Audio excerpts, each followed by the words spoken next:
नमस्कार। चलिए आज एक ऐसी कहानी को समझते हैं जो एक बहुत बड़े जीनियस के सम्मान में हुए जश्न से शुरू होती है और फिर धीरे धीरे ये कहानी शिक्षा के जरिए एक पूरे समाज को बदलने के मिशन में तब्दील हो जाती है। नेल्सन मंडेला की ये एक बहुत ही पावरफुल बात है और यही सोच डीप माइंड पहल की नींव है। ये इस बात पर यकीन है कि शिक्षा में सिर्फ एक इंसान को नहीं बल्कि पूरे के पूरे समाज को बदलने की जबरदस्त ताकत होती है। तो ये सब शुरू हुआ डीप माइंड पब्लिक स्कूल में, जहां नेशनल मैथमेटिक्स डे मनाया जा रहा था। श्रीनिवास रामानुजन का सीखने का जो जज्बा था, उनका जो समर्पण था कि हालात चाहे कितने भी मुश्किल क्यों न हो, सीखना नहीं छोड़ना, बस यही प्रेरणा इस पूरी कहानी के केंद्र में है। अब चलिए संस्थापक डॉक्टर खालिद खान की कहानी जानते हैं। उनका सफर भी कुछ कुछ रामानुजन जैसा ही है, समर्पण और मुश्किलों पर जीत हासिल करने की एक मिसाल। डॉक्टर खान का सफर इन अहम पड़ावों से होकर गुजरा। सोचिए, उनके माता पिता ने उन्हें बनारस के टॉप स्कूल में पढ़ाने के लिए कितनी मेहनत की होगी। फिर उन्होंने एएमयू और जेएनयू जैसे देश के टॉप इंस्टीट्यूट्स में अपनी जगह बनाई और उसके बाद एक अच्छी खासी कॉर्पोरेट नौकरी छोड़कर दोबारा पढ़ाई की तरफ लौटना, ये एक बहुत बड़ा फैसला था जिसने आखिरकार उन्हें अपने समाज के लिए कुछ करने के मिशन की ओर मोड़ दिया। ये सिर्फ एक शेर नहीं है बल्कि एक पूरी फिलॉसफी है। इसका मतलब है कि एक आसान आरामदायक जिंदगी चुनने के बजाय एक मुश्किल लेकिन मीनिंगफुल रास्ता अपनाना चाहिए। देखिए, एक बाज जिसे शाहीन कहते हैं, वो कभी महलों के गुंबदों पर आराम नहीं करता, वो तो पहाड़ों की ऊंची मुश्किल चट्टानों में अपना घर बनाता है। बस यही सोच थी जो डॉक्टर खान को विदेश जाने या किसी बड़े शहर में बसने के बजाय अपने गांव वापस ले आई। तो सवाल उठता है कि आखिर ऐसा क्या हुआ कि डॉक्टर खान ने एक कामयाब करियर को छोड़कर समाज सेवा का मिशन चुना। इसका जवाब एक बहुत ही गहरे एहसास में छिपा है।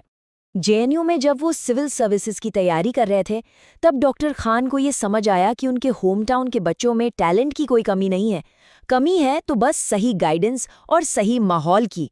उन्होंने इसी क्वालिटी एजुकेशन गैप को भरने का फैसला किया ताकि गांव के बच्चे भी आईएएस, आईपीएस बन सकें और देश के टॉप संस्थानों में पहुंच सकें। जाहिर है, इतना बड़ा मिशन अकेले तो पूरा नहीं किया जा सकता था। इसके लिए उन्हीं की तरह सोचने वाले, समर्पित और हाईली क्वालिफाइड लोगों की एक टीम की जरूरत थी। और इस स्लाइड में जो बात वाकई में ध्यान खींचती है, वो है इस टीम की एकेडमिक क्वालिफिकेशन। डायरेक्टर खुद जेएनयू से पीएचडी हैं, प्रिंसिपल डॉक्टर उजरा दीवान बीएचयू से केमिस्ट्री में पीएचडी हैं और वाइस प्रिंसिपल डॉक्टर हिना दीवान न सिर्फ बीएचयू से लॉ में पीएचडी हैं बल्कि एलएलएम की गोल्ड मेडलिस्ट भी हैं। मतलब ये असाधारण टीम ही इस इंस्टीट्यूट के ऊंचे स्टैंडर्ड्स की असली नींव है। डॉक्टर खान के ये शब्द बहुत खूबसूरती से बताते हैं कि कैसे उनके अकेले शुरू किए गए इस सफ़र में दूसरे एक्सपर्ट्स भी शामिल होते चले गए। बात सीधी सी है, जब आपका इरादा नेक हो और विजन बिल्कुल साफ हो तो लोग खुद ब खुद आपसे जुड़ते जाते हैं और फिर एक अकेली कोशिश एक सामूहिक आंदोलन, एक कारवां बन जाती है। चलिए अब स्कूल के अनोखे एजुकेशनल फिलॉसफी पर थोड़ा फोकस करते हैं, जो सिर्फ एकेडमिक नंबरों पर नहीं बल्कि बच्चों के ओवरऑल डेवलपमेंट पर जोर देता है। यहाँ पर पारंपरिक शिक्षा और डीप माइंड के नजरिए के बीच का फर्क एकदम साफ दिखता है। एक तरफ पारंपरिक स्कूल है जो सिर्फ किताबी ज्ञान और परीक्षा पास करने पर ध्यान देते हैं, वहीं दूसरी तरफ डीप माइंड का मकसद है स्टूडेंट्स में पब्लिक स्पीकिंग, प्रॉब्लम सॉल्विंग और स्टेज पर बोलने का कॉन्फिडेंस जैसी रियल लाइफ स्किल्स डेवलप करना, जो असल जिंदगी में कामयाबी के लिए बहुत जरूरी है।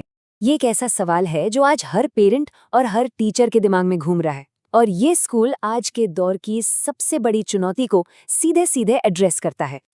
उसी इवेंट में guest of honour doctor Nazim Khan ने मोबाइल की लत को लेकर ये सख्त चेतावनी दी थी। ये दिखाता है कि स्कूल बाहरी डिस्ट्रैक्शंस के खतरों को कितनी गंभीरता से लेता है और स्टूडेंट्स को एक फोकस्ड और अनुशासित माहौल देने के लिए कितना कमिटेड है। ये नंबर है 1729, जिसे हार्डी रामानुजन नंबर के नाम से जाना जाता है। पहली नज़र में ये सिर्फ एक नंबर लग सकता है, लेकिन इसके पीछे गणित की दुनिया के एक बहुत बड़े जीनियस की हैरान कर देने वाली कहानी छिपी है। हुआ यूं कि जब प्रोफेसर हार्डी बीमार रामानुजन से मिलने गए तो उन्होंने अपनी टैक्सी के नंबर 1729 को एक बड़ा ही बोरिंग नंबर बताया। लेकिन क्या ये सच में बोरिंग था? रामानुजन के लिए तो बिल्कुल नहीं। रामानुजन ने तुरंत जवाब दिया, और वो भी तब जब वो बहुत ज्यादा बीमार थे। उन्होंने बताया कि 1729 उबाऊ नहीं है, बल्कि ये सबसे छोटी संख्या है जिसे 2 क्यूब्स के जोड़ के रूप में 2 अलग-अलग तरीकों से लिखा जा सकता है। ये छोटी सी घटना उनकी असाधारण दिमागी काबिलियत को दिखाती है, और ये खूबसूरती से बताती है कि सच्ची प्रतिभा किसी भी हालात की मोहताज नहीं होती। अब हम इस विश्लेषण के अंत की ओर बढ़ रहे हैं।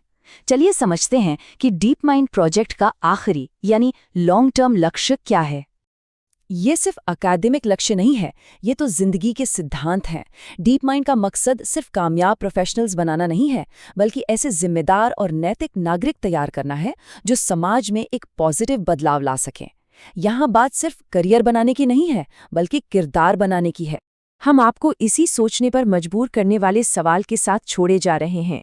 ये सवाल इस स्कूल के मिशन का सार है और हमें शिक्षा के असली मकसद पर गहराई से विचार करने के लिए प्रेरित करता है।